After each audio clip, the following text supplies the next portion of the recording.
Hello नमस्कार friends, सोमपीश चॅनलमध्ये आपलं स्वागत आहे. तर आज मी तुम्हाला घेऊन आली आहे की सर्वात ट्रेंडिंग जो आता सध्या आर्ट आहे तो म्हणजे मांडेला आर्ट. आणि त्या मांडेला आर्टमध्ये पण ब्रश स्ट्रोक आर्ट खूप फेमस झालेला आहे. तर मी माझा पहिला अटेम्प्ट तुमच्यावर शेअर करणार आहे. मला काही प्रॉब्लेम्स झाले आहेत तर ते पण मी तुम्हाला शेअर करणार आहे. जसं आपल्याला दिसतं तसं सोपं नसतं. ते डॉट्स आपल्याला असं वाटतात की डॉट्स मारायचे फक्त, ते तेवढे सिम्पल नसतात.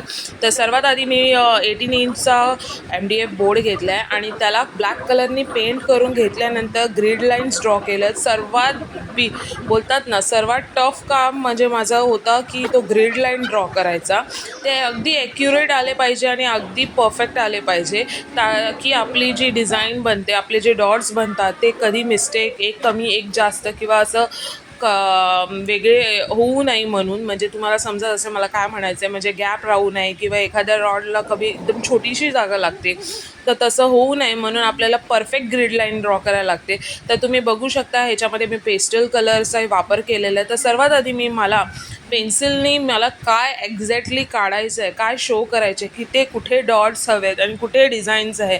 तर मी हा मांडेला आर्ट मिक्स केलेला आहे, म्हटले dotting mandala art plus brush stroke mandala art असा मिळून हा मास्टरपीस बनवायचा प्रयत्न केलेला आहे. मास्टरपीस मी ह्याच्यासाठी बोलते कारण का हा माझा फर्स्ट पीस आहे आणि तो मी जो ट्राय केलेला आहे, म्हणजे मी मांडेला आर्ट ट्राय केलेलं आहे, पहिलं केलेलं आहे, पण तो फक्त डॉटिंग आर्ट केलेला आहे. हा माझा ब्रश स्ट्रोकचा आर्ट फर्स्ट टाईमच केलेला आहे. तर ह्याच्यामध्ये जी लाईन स्ट्रोक हे जर ॲक्युरेट असलं पाहिजे, म्हणजे आपली डिझाईन काय आहे ते कळलं पाहिजे. पेंट बरोबर MDF बोर्डवरती उठला पाहिजे. म्हणून मी पहिलं तर रफली माझं पेन्सिलनी मला जे काढायचं आहे, म्हणजे जे फिगर म्हणजे मी ठरवलेले ते मी सगळे आखून घेतलेले. त्याच्यानंतर मी ह्याच्यावरती एक ब्रशने त्याला शेप देण्याचा प्रयत्न केला आहे, पण त्यालाही मला खूप टफ टाईम गेलं. हे तुम्हाला मी स्पीडअप करून दाखवते, पण ट्रस्ट मी मला हे एक लोटसचं पूर्ण राऊंड कंप्लीट करायसाठी 3 तास लागलेत.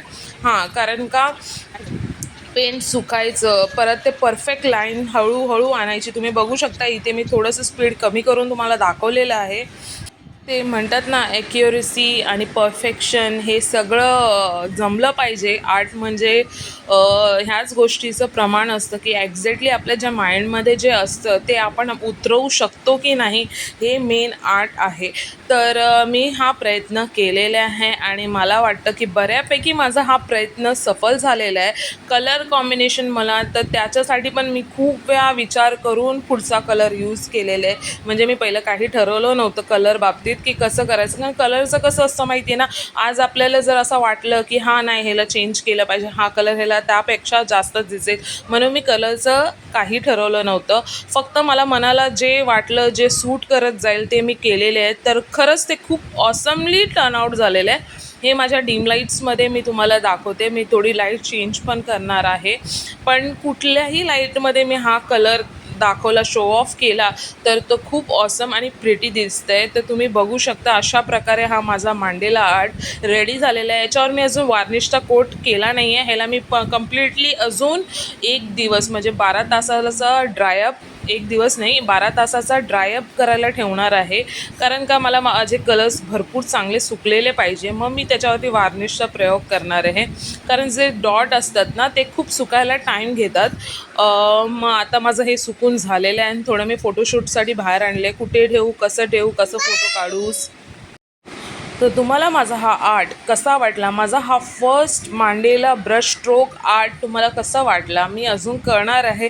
आणि खरं सांगू का, मी जेव्हा हे स्टेटसला ह्याची अर्धी झलक ठेवलेली आहे तेव्हा मला एवढे जणांचे कॉम्प्लिमेंट्स आले आणि त्यांनी मला ऑर्डरही दिले. तर त्याच्यासाठी खूप तुम्हाला जर हा व्हिडिओ आवडला असेल तर नक्की माझ्या चॅनलला लाईक, शेअर, सबस्क्राईब करा. अजून फन ॲक्टिव्हिटीज, अजून क्राफ्ट ॲक्टिव्हिटीज आणि अजून फूड ब्लॉगिंगसाठी आणि ट्रॅव्हल ब्लॉगिंगसाठी माझ्या चॅनलला सबस्क्राईब करा. थँक्यू.